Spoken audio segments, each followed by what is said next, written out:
what the goal was. Let's take a look here. And so from a team that were relatively newly formed to a team that teamed up in November of 2018, Kaho Yamashita and Yuto Nagata.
Well, the high energy continues with Kaho Yamashita and Yuto Nagata from Japan, a team that, as I say, have been together for almost 6 years, but not a lot of international experience. And I just wonder whether or not what we know Kathy Reed is doing to popularize ice dance in Japan, and whether or not Daisuke Takahashi, the former world singles champion in men's, who turned to the ice dance discipline, has done to popularize this discipline in a nation that is so successful in singles and pairs. That was a great musical piece. The Doors, I love that. And anybody of my age or even younger is going to love this type of music.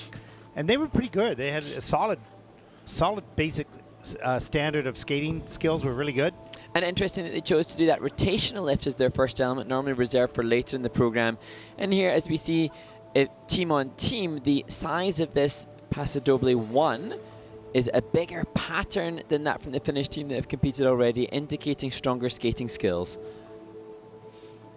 And individually, both obviously solid skaters. You can see good ice coverage, and using the feature whereby they stay on one foot as their Group C feature with the twizzles. Yeah, the twizzle synchronization was awesome, and good ice coverage as well. As we take a look at the midline steps here, nice and close, and pretty well synchronized. And Kaho and Yuto explaining, as we see some fun aspects to their choreo, that they are grateful for the ISU age change this year in ice dance. So now both the man and the woman can be up to the age of 21 by the 1st of July of that season, and that allows them to get this Junior Grand Prix experience this year. It's so nice to see Japan having both success in pairs and in ice dance. They've been a great single skating nation for many, many years, of course, and now we see the growth of those other disciplines, and that's just really wonderful to see. We need that more, and from more countries around the world, of course. And now I think with the Olympic medal in the team event, I think that some of the strong federations, or perhaps even the aspiring federations, are mindful that they need to have strong representation across all 4 disciplines. It's a big motivating factor, no question. If you want to participate in the Olympic game team event, you need to have those pair teams and dance teams. As we take a look at the scores, 51.24, pretty good score, but early on in the competition, that'll put them currently into first place.